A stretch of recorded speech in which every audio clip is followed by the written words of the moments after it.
IND24 देख रहे हैं आप और मैं हूं आपके साथ दिव्या। सूरज के तीखे तेवरों के साथ ही एमपी की 29 लोकसभा सीटों पर चुनावी तापमान हाई हो चला है। दावे वादों की आंधी के साथ ही शब्दों के बाण चल रहे हैं। एमपी में 4 चरणों में होने जा रहे चुनाव में राजनीतिक दलों की योद्धा मैदान में उतर चुके हैं। 2024 का लोकसभा चुनाव सियासत की नई दिशा तय करेंगे। बीजेपी बड़े लक्ष्य पर काम कर रही है, जबकि कांग्रेस न्याय के साथ गारंटी पर सवार हो चली है। IND24 के खास चुनावी कार्यक्रम इलेक्शन हीट में जानेंगे हर सीट का चुनावी गणित, साथ ही जानेंगे लोकसभा चुनाव के मुद्दे और राजनीतिक दलों के क्या है दावे। इलेक्शन हीट में आज हम बात करेंगे एमपी की अहम सीट सीधी लोकसभा की।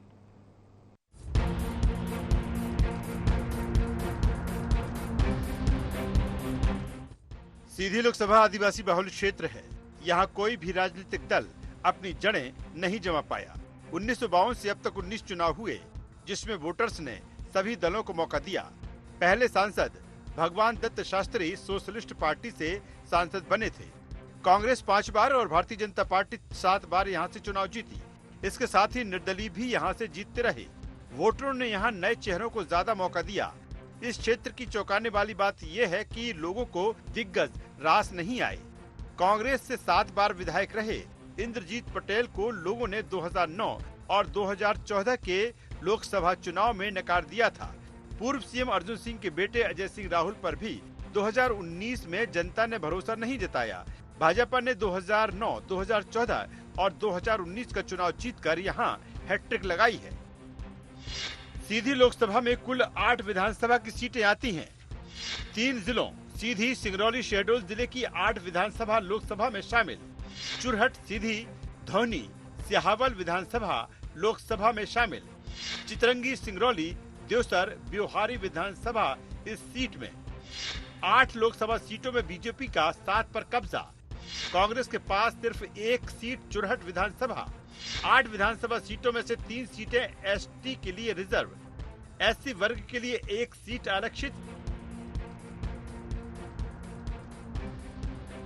सीधी लोकसभा सीट में कुल 20,18,153 मतदाता। पुरुष मतदाता की संख्या 10,46,395। महिला मतदाताओं की संख्या 9,71,744। अन्य मतदाता 14 है। एससी वोटर 11% के लगभग, एसटी वोटर 32% के लगभग।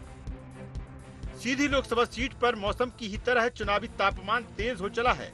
इस सीट पर मुख्य मुकाबला बीजेपी के डॉक्टर राजेश मिश्रा और कांग्रेस के कमलेश्वर पटेल के बीच है।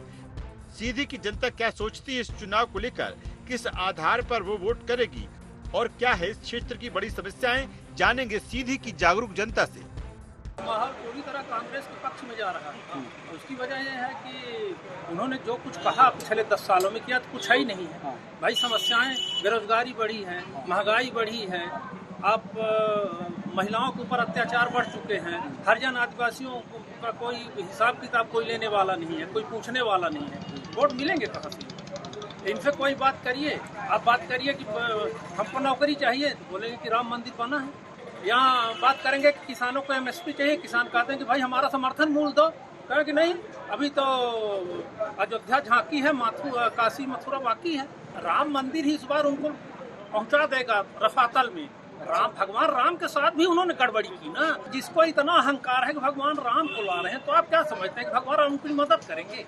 वही भगवान राम इस बार उनको आउट करने वाले हैं। 400 पार की बात करते हैं ना, 250 पार नहीं हो रहे। मत जाने के लिए देखिए, पिछली बार विधानसभा में क्या था कि समझ में आ रहा था कि मोदी लहर थी, तो विधानसभा तो निकल गई, ठीक। और विधानसभा में क्या था कि एक शिवराज फैक्टर भी था, वो भी निकल गया, ठीक। लेकिन इस बार समझ में ये आ रहा है कि क्योंकि मिश्रा जी का ऐसा नहीं है कि इनके पास जन आधार नहीं है, जन आधार है, पर रीति पाठक जितना तो नहीं है। विकास कार्यों से तो देखिए कुछ ज़्यादा है नहीं, क्योंकि जो युवाओं को रोजगार देने का काम वो बीजेपी गवर्नमेंट ने उतना सही तरीके से नहीं किया। दिनों दिन महंगाई बढ़ती जा रही है और महंगाई पे कंट्रोल न पहले की सरकारें कर पाई, न अब आने वाली सरकारें कर पाई। मोदी जी के नाम पर ढिढोरा पीटना कुछ काम नहीं हुआ है। NH-39 का काम तो 2009 से चल रहा है और 2009 से आज तक NH-39 में बन नहीं पाया। 2019 में तो मैडम ने कहा था कि आप सीधी जिले की जनता हमारी रेलवे चढ़ेगी। दुर्भाग्य का विषय रहा कि सीधी से ही कद्दावर नेता ये निकले, लेकिन सीधी के लिए कुछ नहीं किया। कोई भी योजनाएं सिर्फ इनकी जो आती है वो हर वर्ष हर पंचवर्षीय एक प्रोटोकॉल यानी वोट बैंक की राजनीति तक बन के रह जाती है। उसी काम को जो 4 साल में कंप्लीट 2 साल में होना चाहिए, ये 20 साल लगाते हैं और उसी में उद्घाटन करते जाते हैं। स्वास्थ्य व्यवस्था एकदम जर्जर स्थिति में है सीधी जिले में। जिम्मेदार जो है वर्तमान की सरकार है भाई, जो भी शासन कर रहा है वही उसकी जिम्मेदारी इसको लेनी पड़ेगी। संघर्ष के लिए तो देखिए मैं नहीं कह सकता कि संघर्ष कितना है, संघर्ष है दोनों, है ना। अब किस अनुपात में संघर्ष है ये मैं नहीं कह सकता। सरकार काम भी कल की है, अच्छा की है, हाँ, लेकिन हमें कुछ लाभ नहीं मिला। रोड आज तक वैसे भी ये पड़ी है। हाँ, यहाँ की सरकार सांसद जो है, जो विधायक है, जो मंत्री बने, वो तो आज तक पैसा बस नोटते गए, क्या हुआ, कैसे ठेकेदार मिले, कि आज तक कोई काम ही नहीं हुआ। वैसे की वैसी ही लोड पड़ी है। स्वास्थ्य विभाग को लेके फिर भी कुछ भी हो, ठीक है, पहले थी कांग्रेस जमात थी। हमारा मत तो कांग्रेस है। जहाँ तक है इस बार कांग्रेस का पलड़ा इस क्षेत्र में भारी है। हाँ। और आने वाले समयों में भी भारी ही रहेगा। हाँ। कमलेश्वर पटेल का क्षेत्र है। हाँ। और जहाँ तक है तो उन्हीं की विजय होने वाली है। हाँ। ऐसा जहाँ तक अंदाजा है। मंत्री रहते हुए कई कार्यों को, विकास कार्यों को संपन्न कराए हैं। उनके रहते कई ऐसे कार्य हुए और सबसे ज़्यादा उन्होंने रेलवे पर और सड़क पुल इन सब चीज़ों पे जोर दिया और अच्छा विकास कार्य। हमारा मत तो हमेशा जो है तो कांग्रेस के प्रति रहा है। हाँ। इस बार भी कांग्रेस को हम वोट देंगे। हाँ। कांग्रेस का सपोर्ट करेंगे। कुछ विकास नहीं हुआ। हाँ। रोड की तो विकास हुई है। हाँ। जो कुछ हुआ है, लेकिन रह गई शिक्षा और रोजगार, महंगाई। हाँ। बच्चे जो है तो रोड में घूम रहे हैं, डिग्री लेके रोड में घूम रहे हैं। उनका न तो प्राइवेट कोई रोजगार मिल रहा है, न सरकारी मिल रहा है। यहाँ तक कि बच्चों की छात्रवृत्ति भी लोग खा रहे हैं, नहीं मिल रहा है उनको, है ना। तो बच्चे बहुत परेशान हैं। सीधी लोकसभा सीट की अहम बातें और चुनावी गुणागणित पर डालेंगे एक नजर। सीधी लोकसभा सीट पर चुनावी समीकरण। 1962 में आनंद चंद्र जोशी कांग्रेस प्रत्याशी के रूप में सांसद चुने गए। 1967 कांग्रेस के भानु प्रकाश सिंह सांसद बने। 1971 राव रण बहादुर सिंह निर्दलीय प्रत्याशी के रूप में सांसद चुने गए। 1977 सूर्य नारायण सिंह भारतीय लोक दल के टिकट पर जीते। 1980 कांग्रेस उम्मीदवार मोतीलाल सिंह सांसद चुने गए। 1984 मोतीलाल सिंह कांग्रेस की टिकट पर फिर सांसद बने। 1989 जगन्नाथ सिंह भाजपा की टिकट पर जीते। 1991 कांग्रेस के मोतीलाल सिंह तीसरी बार यहां से जीते। 1996 कांग्रेस के तिलकराज सिंह चुनाव जीते। 1998 जगन्नाथ सिंह भाजपा के टिकट पर सांसद बने। 1999 भाजपा के चंद्र प्रताप सिंह बाबा सांसद चुने गए। 2004 भाजपा के चंद्र प्रताप सिंह बाबा फिर सांसद चुने गए। 2007 कांग्रेस के मानिक सिंह उपचुनाव में जीते। 2009 भाजपा के गोविंद मिश्रा चुनाव जीते। 2014 भाजपा की रीति पाठक सांसद चुनी गयी। 2019 भाजपा की रीति पाठक एक बार फिर सांसद बनी। सीधी की जागरूक जनता क्या सोचती है इस चुनाव को लेकर लगातार हम जानने की कोशिश कर रहे हैं। माहौल यही है कि इस बार कांग्रेस आगे जाएगी। इस बार का माहौल बहुत अच्छा है। कांग्रेस पार्टी की प्रत्याशी जीतेंगे यहाँ से सीधी संसदीय क्षेत्र से। हाँ। और भारत में इंडिया गठबंधन की सरकार बनेगी। लोग महंगाई और बेरोजगारी से बहुत पीड़ित हैं। हम लोग युवा वर्ग बेरोजगारी से बहुत पीड़ित हैं। ओवर एज होने लगे। हाँ। लेकिन नौकरी किसी को नहीं, न हमको मिली है, न किसी युवा को नहीं मिल रही है। पढ़ के लोग परेशान हैं। अभी तो मुझे जो देखने में मिल रहा है तो जनता का बहुत प्यार और बहुत समर्थन मिल रहा है। बदलाव चाहिए जनता को तो बहुत अच्छा समर्थन मिल रहा है। बहुत सारी जन समस्याएं हैं, पानी की प्रॉब्लम है, रोड की प्रॉब्लम है, विकास ही नहीं है। जो गांव ग्रामीण एरिया है वहाँ पे तो विकास नहीं है, आवास का पैसा नहीं आया है। बहुत सारी समस्याएं हैं। जो सरकार ने योजनाएं बोली थी उनका लाभ जनता को नहीं मिल रहा है। कांग्रेस पार्टी की योजनाओं को लेके जा रहे हैं, क्योंकि हमेशा से कांग्रेस पार्टी ने गरीबों के लिए किया है और उनकी योजनाएं हैं पहली वाली जिसका लाभ मिला है। उसके बाद भाजपा की सरकार इतने सालों से है पर जनता को उसका लाभ नहीं मिला। तो उन्हीं पुरानी चीज़ों के बारे में और क्या नई चीज़ें कांग्रेस पार्टी उनके लिए करने वाली है वही उनको समझा रहे हैं और बता रहे हैं। कमलेश्वर जी भी ऐसे हैं जो जनता की सेवा करेंगे और जनता को ये समझ में आ रहा है।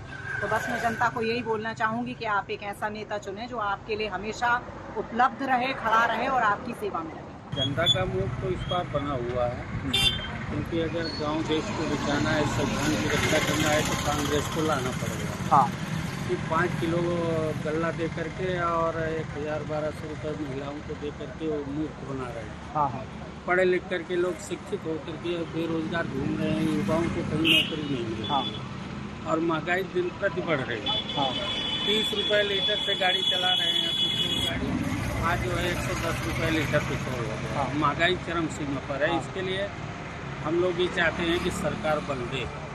वोट देख रहे हैं कि पंजाब कमलेश्वर इंदौर बदला ही खाए, महंगाई ज्यादा हो रहा है। आज मूंगफली ले गए तो 70 रुपये के 1 पौवा दे रहा, अब की क्या हुआ 13 दे रहा, 90 रुपये दर्जन, बहुत महंगा। देखिए, जनता इस बार परिवर्तन के मूड में है और भारतीय जनता पार्टी ने जो घोषणा किया था आज के 10 साल पहले, एक भी घोषणा पूरा नहीं हुआ है। इस बार जनता पूरी तरह से परिवर्तन चाहती है और कांग्रेस के पक्ष में हम तो जहाँ जहाँ जाते हैं गांव मोहल्ले में, अधिकांश लोग कांग्रेस के पक्ष में इस बात करते हैं, कांग्रेस को वोट देने को लिए कहते हैं। प्रत्याशियों पर भी चर्चा होती है। लोग कहते हैं कि भाई जो भाजपा ने जो प्रत्याशी बनाया है सीधी लोकसभा से, वो ठीक प्रत्याशी नहीं है। उन्होंने जनता की कभी कोई मदद नहीं की है, जनता का शोषण के अलावा तो उन्होंने कुछ किया नहीं है। और इधर जो कांग्रेस के प्रत्याशी हैं वो गरीबों की, इंडियन आदिवासियों की हमेशा मदद की है और जनसेवा का उनका एक रिकॉर्ड भी है। जनसेवा किए हैं, विधायक भी रहे तब, मंत्री भी रहे तब भी। और बीजेपी के प्रत्याशी ने तो कोई ऐसा काम किया नहीं है कि वो जिसके काम के आधार पर वो अपना वोट मांग सके। इसीलिए पूरा परिवर्तन है और जनता इस बार कांग्रेस को जिताना चाहती है। राष्ट्रीय स्तर में भी बातें होती हैं। दिल्ली के जो मुख्यमंत्री को जबरदस्ती जेल में डाला गया, उसमें भी लोग चर्चा करते हैं कि गलत हुआ है। भारतीय जनता पार्टी तानाशाही कर रही है। जब एक निर्वाचित मुख्यमंत्री को जेल में डाल सकती है तो कुछ भी कर सकती है और इसका असर दिख रहा है। महंगाई तो बहुत ज़्यादा है। हाँ, सरकार बदलना चाहिए। पब्लिक का मूड इसके पहले ही बहुत अच्छा था, भाजपा के पक्ष में था, मोदी जी के पक्ष में था, आज भी है। जिस तरह से हम विधानसभा में जीते हैं हम लोकसभा में भी जीतेंगे। महंगाई जो है इस देश का बहुत बड़ा मुद्दा नहीं रह गया। हमारा जब विकास होगा, हम आगे कुछ काम करेंगे, प्रोडक्शन कम होगा तो उसमें महंगाई बढ़ेगी। तो महंगाई मुद्दा नहीं है। हमने काम दिया है लोगों को। सड़क परिवहन मंत्री को बता दिए कि तकनीकी रूप से उसका टेंडर हुआ, ठेकेदार उसमें फेल हुआ, तो प्रक्रिया है। उस प्रक्रिया के तहत कई बार टेंडर होना, निरस्त होना, उसमें समय लगता है। बाकी रोड का जो काम हो रहा है वो चल रहा है, काम हो रहा है, आगे बन जाएगी। इस समय मैं मौजूद हूँ सीधी लोकसभा क्षेत्र में। सीधी लोकसभा क्षेत्र के सीधी में मौजूद हूँ और जो सीधी लोकसभा क्षेत्र का जो चुनाव है, जो प्रत्याशी हैं, कांग्रेस प्रत्याशी कमलेश्वर पटेल जी हैं, भारतीय जनता पार्टी से प्रत्याशी डॉक्टर राजेश मिश्रा जी हैं और भारतीय जनता पार्टी में रह चुके अजय प्रताप सिंह अब भारतीय जनता पार्टी छोड़कर गोंडवाना गणतंत्र पार्टी में गए हुए हैं। मेरे साथ बहुत सारे मतदातागण हैं और उनसे हम जानेंगे कि 2024 का लोकसभा का चुनाव है, लोगों का क्या मूड है, क्या मत है और भारतीय जनता पार्टी ने कितना विकास किया है। जी बताइए सर, लोकसभा चुनाव 19 तारीख को मतदान होना है, कैसे किस प्रकार देखते हैं भारतीय जनता पार्टी ने कितना विकास की है? देखिए, विकास तो अपनी जगह पे है। हिंदुस्तान जब से आज़ाद हुआ है तो निरंतर विकास चल ही रहा है। आप देखेंगे जितनी भी यहाँ बिल्डिंगें बनी हुई हैं सब ये कांग्रेस टाइम की हैं। मैं रीवा से रहने वाला हूँ और अभी आपको सीधी में आया था तो रीवा में जो मेडिकल कॉलेज है वो कांग्रेस टाइम के हैं। जीएमएच हमारा है वो कांग्रेस टाइम का है। यूनिवर्सिटी हमारी जो है वही कांग्रेस टाइम की है। तो निरंतर तो बदलाव होता ही रहता है, लेकिन अभी 15 साल 10 साल से जो भी बीजेपी गवर्नमेंट यहाँ पे रही, तो हम चाहेंगे इंडिया का इस बार इंडिया गठबंधन के साथ में बदलाव हो। जिस तरह गांव के लोग कहते हैं कि रोटी को एक ही बार अगर सेकेंगे एक तरफ तो जल जाएगी, दूसरा तो हम बराबर बैलेंस के लिए बदलाव चाहिए। बदलाव चाहते हैं जी, बिल्कुल जैसा बता रहे हैं कि बदलाव चाहते हैं। बताइए इस बार जनता का क्या मूड है, क्या चाहते हैं आप? भारतीय जनता पार्टी के पिछले लोकसभा क्षेत्र जो थे सांसद रीति पाठक जी, उनके कामकाजों से कितना खुश हैं आप लोग? देखिए ऐसा है, आज की जो परिस्थिति, मेरा मानना ये है कि देश का कुछ बचा नहीं, सब कुछ बिक चुका है। और ऐसी हालत में देश को और संविधान को भी बचाना है, तो इंडिया गठबंधन को हम सबको समर्थन करना चाहिए। कि लोकसभा में जो चुनाव हो रहा तो केवल एक सामान्य चुनाव नहीं। अब आपने भी क्वेश्चन किया कि कितना विकास हुआ। इस देश के 80 करोड़ लोग 5 किलो अनाज पर जीवित हैं, तो अंदाजा लगा सकते हैं कि भुखमरी का लेवल क्या है। जिस देश के बच्चे जहां युद्ध हो रहा हो वहां पर नौकरी करने जाने को मजबूर हो, तो वहां पर रोजगार की स्थिति समझ सकते हैं कि कितनी बदतर है। और जिस देश के लोग स्वास्थ्य बिना मर रहे हो, उस देश की क्या स्थिति है। शिक्षा के बिना माने लोगों का पलायन हो रहा है, और आज औने पौने दाम में प्राइवेट कंपनियों में काम करने के लिए मजबूर हो, तो स्वास्थ्य शिक्षा रोजगार की स्थिति आप समझ लीजिए कि क्या है। अब रही देश के विकास की, तो रेल बिक गया, भेल बिक गया, आयल बिक गया, और यहाँ तक एयरपोर्ट बिक गया। अब लोगों का तन का कपड़ा भी बिकने की तैयारी। तो ये स्थिति है देश की। इतनी उन्नति देश में हुई है। ये जरूर कर दिया है कि देश में कि आपको भूखमरा बना दिया गया, भूखा नंगा बना दिया गया है, और उसके बाद में आपको 5 किलो अनाज दिया जा रहा है और उसी को विकास बताया जा रहा है। इतना देश में विकास हुआ है। तो विकास होता है देश के इंडेक्स से कि जनता कितनी खुश है, उसको कितनी शिक्षा मिल रही है, कितना रोजगार मिल रहा है, कितना स्वास्थ्य मिल रहा है, कितनी शिक्षा मिल रही है।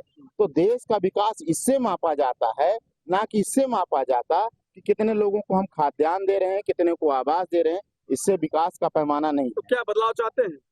अब बदलाव तो अभी आपने देखा कि जितने लोगों ने ही बोला तो बदलाव की बात की, तो पूरे देश की जनता बदलाव चाह रही है और हम भी बदलाव चाह रहे हैं, इसमें कोई शक नहीं। ठीक है, बताएं। नमस्कार। विकास के बारे में आपने पूछा। बिल्कुल। तो विकास तो दिखता है केवल रोड और बिल्डिंग बना देने से विकास नहीं होता है। मेन है रोजगार और शिक्षा। और सरकार कहती है कि हम आदिवासियों को दारू बनाना सिखाएंगे। अच्छा, ये दारू बनाना कौन सी शिक्षा में आता है ये बताए। और भाजपा पार्टी 10 साल से राज कर रही है। किसी भी मंच पे आज तक उसने नहीं कहा कि हमने ये काम किया है, इसके बदले में आप हमको वोट दीजिए, और नहीं हमने काम नहीं किया तो वोट मत दीजिए। कहीं नहीं आपने सुना होगा, किसी नेता को नहीं सुना होगा। इसलिए जनता इस बार चुनाव जनता लड़ रही है, नेता नहीं लड़ रही है। जनता चुनाव मन बना लिया है, संविधान बचाओ देश बचाओ। चलिए, बिल्कुल इनका कहना है संविधान बचाओ देश बचाओ। आइए विवेक जी मेरे साथ जुड़े हैं। बताइए विवेक जी, कितना विकास हुआ है, इनके कामकाज से कितना खुश है, किसकी सरकार बनने जा रही है, क्या लगता है?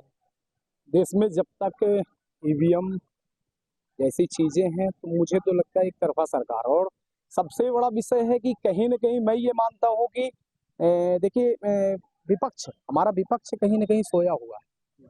वो जब 4 साल 11 महीने रहते हैं तो इन्हें सांप सूंघ जाता है। तो विपक्ष के हमारे लोग 4 साल 11 महीने तक गायब, और जैसे ही चुनाव आएगा तो सबको विकास दिखने लगे, सबको जनता की समस्याएं दिखने।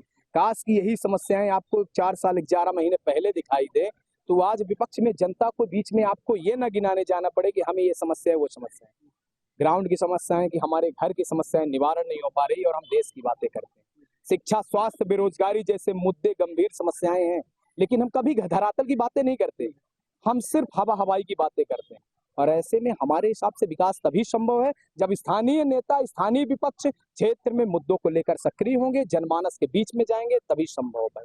मुझे नहीं लगता कि ऐसे विकास संभव। बताइए कुशवाहा जी, क्या कहेंगे? 2 प्रत्याशी हैं लोकसभा क्षेत्र में जो कांग्रेस बीजेपी लड़ाई में है, ठीक ना? डॉक्टर राजेश मिश्रा जी और कमलेश्वर पटेल जी, दोनों प्रत्याशियों के लिए क्या कहेंगे? देखिए क्या है कि कमलेश्वर भैया के साथ पूरी जनता लड़ रही है चुनाव, और आपने भी अनुभव किया होगा कि पूरी जनता की आवाज कमलेश्वर भैया बन करके दिल्ली जाएंगे। और राजेश मिश्रा जी ने अपना व्यापारिक माध्यम से बीजेपी का टिकट हासिल करके और वो मोदी के नाम पे चुनाव लड़ रहे हैं। तो जो जनता लड़ रही है उसके तरफ ज्यादा रुझान हमें समझ में आ रहा है।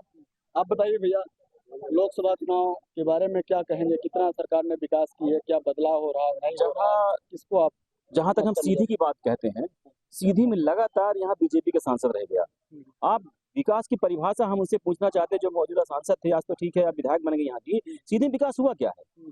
आप किसी क्षेत्र में चले जाइए, यहाँ के पूर्व मुख्यमंत्री कहा करते थे कि हम सिंगरौली को सिंगापुर बना दिए। हम उनसे पूछा सिंगापुर बन गया? आप निकलने की, आप इसी रास्ते में चले जाइए, रोड अभी इनका प्रोजेक्ट, ड्रीम प्रोजेक्ट पूरा नहीं हुआ। और कई क्षेत्रों में है गांव का विकास, गांव में रोड नहीं है। आप 5 किलो अनाज देने को विकास कहते हैं? ये विकास की परिभाषा समझ में नहीं आई हमें। हम तो चाहते हैं कि जिस तरह जनता इतना पेशेंस रही है, बेरोजगारी की समस्या लिख ली है, हर चीज की समस्या है। सीधी लोकसभा सीट में अधिकतर कांग्रेस और भाजपा उम्मीदवार जीतते रहे हैं। हालांकि बीच बीच में निर्दलीय व अन्य दल के उम्मीदवार भी यहां से चुनाव जीते, लेकिन पिछले लगातार 3 चुनावों की अगर बात करें तो यहां भारतीय जनता पार्टी ने जीत हासिल कर हैट्रिक बनाई है। 2024 के मुद्दों की अगर बात करें तो हर चुनाव की तरह यहां मुद्दों की भरमार है। सड़क, बिजली, पानी बड़ा मुद्दा। सीधी जिले में कोई बड़ा उद्योग नहीं। सीधी लोकसभा सीट पर बेरोजगारी बड़ा मुद्दा। कत्था और घी की फैक्ट्री लंबे समय से बंद। इस क्षेत्र से पलायन एक बड़ी समस्या। सीधी सिंगरौली हाईवे 10 साल से अधूरा पड़ा है। ललितपुर सिंगरौली रेल लाइन का काम भी अभी अधूरा। स्थानीय मुद्दों के साथ ही राष्ट्र के मुद्दे हावी। राष्ट्रवाद, सनातन सहित देश के अन्य मुद्दे इस चुनाव में हावी हैं। इलेक्शन हीट में अब बात होगी जिम्मेदारों से या कहें मैदान में डटे योद्धाओं से कि आखिर किस विजन के साथ वो मैदान में हैं, किन मुद्दों पर वो वोट मांग रहे हैं और आखिर जनता उन्हें ही वोट क्यों दे। बीजेपी ने इस चुनाव में रीति पाठक के स्थान पर डॉक्टर राजेश मिश्रा को मैदान में उतारा है। रीति पाठक ने लगातार 2 लोकसभा चुनाव यहां से जीते थे। बाद में पार्टी ने उन्हें विधानसभा चुनाव लड़ाया और अब वो यहां से विधायक है। कांग्रेस ने पूर्व मंत्री कमलेश्वर पटेल को यहां से उम्मीदवार बनाया है। बीजेपी प्रत्याशी हैं डॉक्टर राजेश मिश्रा जी हैं और कांग्रेस के प्रत्याशी कमलेश्वर पटेल जी हैं। इन दोनों के बीच में कड़ा मुकाबला हो रहा है। अपने अपने मुद्दों को लेकर क्षेत्रों में जा रहे हैं। आज हम डॉक्टर साहब के साथ में जुड़े हुए हैं। हम इन्हीं से बात करते हैं कि क्षेत्र में जाके किस तरह के इनको समर्थन मिल रहा है, किस मुद्दों के साथ आप जा रहे हैं। डॉक्टर साहब, आपका एनडी में बहुत बहुत स्वागत है। धन्यवाद। आप क्षेत्र में जा रहे हैं, किस तरह का आपका समर्थन मिल रहा है और किस मुद्दों के साथ जा रहे हैं? अपार जन समर्थन मिल रहा है और हमारे जो मुद्दे अभी तक चल रहे हैं, खासतौर पर गरीब कल्याणकारी योजनाएं हमारे नरेंद्र मोदी जी के द्वारा जो दी गई हैं, उन योजनाओं के सहारे हम लोग जा रहे हैं और ये चुनाव जनता लड़ रही है, इसलिए हमको कहीं कोई दिक्कत नहीं। जनता के बीच से बात निकल के आती है कि बीजेपी शासनकाल में महंगाई बहुत तेजी से बढ़ी है, इस पर क्या कहेंगे? बीजेपी, ये मेरे समझ से अभी तक तो किसी ने नहीं कहा है। महंगाई के बढ़ना एक स्वाभाविक प्रक्रिया है, लेकिन आमदनी भी बहुत बढ़ी है। आज किसी गाँव में चले जाइए, एक गांव में ऐसा मैं समझता हूं किसी भी गांव में 10-20 मोटरसाइकिल होगी, 2 चक्के की 4 चक्के की गाड़ियां होंगी, फर्स्ट क्लास चमचमाती रोड है हर गांव में। आप मेरे साथ चलिए, कुसमी देखिए, ठीक है ना। कुसमी जैसी क्षेत्र में, धौनी विधानसभा जैसे क्षेत्र में हर जगह आपको सड़क मिलेगी, पानी। जब विकास होगा तो कुछ न कुछ तो देखिए होगा, लेकिन उसके साथ साथ महंगाई के साथ साथ आय भी बढ़ेगी। आपके जीतने के बाद सीधी में विशेष क्या होगा? क्या आपके मन में ऐसे बना के बैठे हैं कि हम सीधी के लिए कुछ बेहतर करेंगे? सीधी के चतुर्मुखी विकास के लिए जो भी संभव होगा, सीधी मतलब सीधी लोकसभा क्षेत्र, चाहे सिंगरौली हो, चाहे हमारा सीधी हो, चाहे व्यवहारी हो, इसके लिए हम अपने प्राण से हम जो भी एफर्ट्स है करेंगे। जो भी हमारी अधूरी परियोजनाएं हो पूरी हो जाए तत्काल। और सीधी में हेल्थ है, एजुकेशन है, इंफ्रास्ट्रक्चर है, डेवलपमेंट है, इन सब चीज़ों पर हमारा फोकस रहेगा। सीधी सिंगरौली रोड लंबे समय से बहुत जल्दी आप उस रोड में बढ़िया जाएंगे। हमारा ब्रिज लगभग 1 महीने में कंप्लीट हो रहा है। ये एक साइड का कंप्लीट हो रहा है, एक साइड की रोड हमारी मैं समझता हूँ 1 साल के अंदर कंप्लीट हो जाएगी। मेरे साथ कमलेश्वर पटेल जी जो कांग्रेस प्रत्याशी हैं साथ में जुड़े हुए हैं, उनसे हम चुनावी मुद्दों के लिए कुछ बात करेंगे। भैया, आप मैदान में, चुनावी मैदान में उतरे हुए हैं और क्षेत्रों में जा रहे हैं, किस प्रकार का समर्थन आपको मिल रहा है और किन मुद्दों के साथ जा रहे हैं? देखिए, सीधी संसदीय क्षेत्र की जनता भारतीय जनता पार्टी के कार्यकलापों से पूरी तरह से त्रस्त है और बदलाव चाह रही है। जिनको पहले मौका दिया, उनकी तरफ से भी जिस तरह का काम करना चाहिए, कोई एक ऐसा काम नहीं है जो करके दिया हो। लगातार 3 भाजपा के सांसद यहाँ से जीते, तो उसकी भी नाराजगी है और साथ साथ जो यहाँ का चाहे महंगाई का हो, बेरोजगारी का हो, विस्थापन का हो, बहुत सारे ऐसे विषय, किसान परेशान है, कर्ज माफी का, बिजली के बिल से लोग परेशान हैं, बार बार विकसित भारत यात्रा विकास पर्व मनाते हैं पर फार्म भरवाते हैं, निकलता कुछ नहीं है। तो हर वर्ग परेशान है और परिवर्तन चाह रहे हैं। इनके झूठे वादों से लोगों का मन भर गया है। तो जिस तरह से सेवा भाव की एक हमारे परिवार की परंपरा रही है, पूज्य पिताजी भी जीवन पर्यंत सेवा किए हैं सीधी संसदीय क्षेत्र की जनता जनार्दन की, और हम भी 10-15 सालों से सक्रिय राजनीति में हैं। उससे भी जितना हो सकता है हमने भी हर वर्ग के लिए और क्षेत्र के विकास के लिए सीधी संसदीय क्षेत्र के सभी लोगों से निरंतर संपर्क में रहे हैं। तो कहीं न कहीं उस बात का लोगों का एक जो आत्मीय लगाव है, पुराना जो संबंध है, पारिवारिक जो संबंध है, उसका भी कहीं न कहीं लाभ मिल रहा है। और मुझे ऐसा लगता है कि परिवार के सभी हमारे सीधी संसदीय क्षेत्र के जो मतदाता भाई हैं, बड़े बुजुर्ग हैं, हमारे युवा साथी हैं, माता बहन हैं, सबका आशीर्वाद मिलेगा और सीधी से कांग्रेस पार्टी का सांसद बनने का मौका मिलेगा। और जो एक जनप्रतिनिधि का दायित्व होता है उसको निर्वहन करने में, सेवा करने में हमारी तरफ से किसी भी प्रकार की कमजोरी नहीं होगी। मतदाता साथियों से तो हम हमेशा ही आशीर्वाद की अपील करते हैं, आपके माध्यम से भी अपील कर रहे हैं कि सेवा करने का अवसर दें, और सेवा करने का अवसर देंगे तो आपको विश्वास दिलाते आपके माध्यम से सीधी संसदीय क्षेत्र की जनता जनार्दन कि उनके हित की हर संभव लड़ाई सड़क पे भी लड़ेंगे, सदन में भी लड़ेंगे, और जो यहाँ के स्थानीय समस्या, यहाँ का विकास हो, यहाँ मूलभूत सुविधाओं का जो अभाव है उसके लिए निरंतर प्रयास करेंगे कि सीधी संसदीय क्षेत्र भी जो है ना अग्रणी भूमिका में रहे। और यहाँ का भी जो नाम है वो विकास की कड़ी में जिस तरह से अभी सबसे थर्ड कैटेगरी में आता है, जब से भारतीय जनता पार्टी की केंद्र और प्रदेश में सरकार आई है, उसको आगे ले जाने का काम करेंगे। और इंडिया अलायंस की सरकार भी जिस तरह का वातावरण बन रहा है, देश में इंडिया अलायंस की सरकार बनेगी। ये जो नारा दे रहे हैं बार बार 400 के पार, ये तो सिर्फ अपने आप ही नारा तय कर लेते हैं। सीधी लोकसभा क्षेत्र की जनता किसे अपना आशीर्वाद देती है ये तो 4 जून को जब परिणाम आएंगे तभी सामने आएगा। लेकिन यहाँ मुकाबले रोचक और दिलचस्प होने वाले हैं। बीजेपी एक बार फिर अपने गढ़ को बचाने में कामयाब होती है या फिर कांग्रेस यहाँ बीजेपी के किले को भेद पाती है, देखना दिलचस्प होगा। इलेक्शन हीट में बस इतना ही, फिर मिलेंगे इसी कार्यक्रम में एक नई लोकसभा सीट के चुनावी गणित के साथ। तब तक के लिए नमस्कार।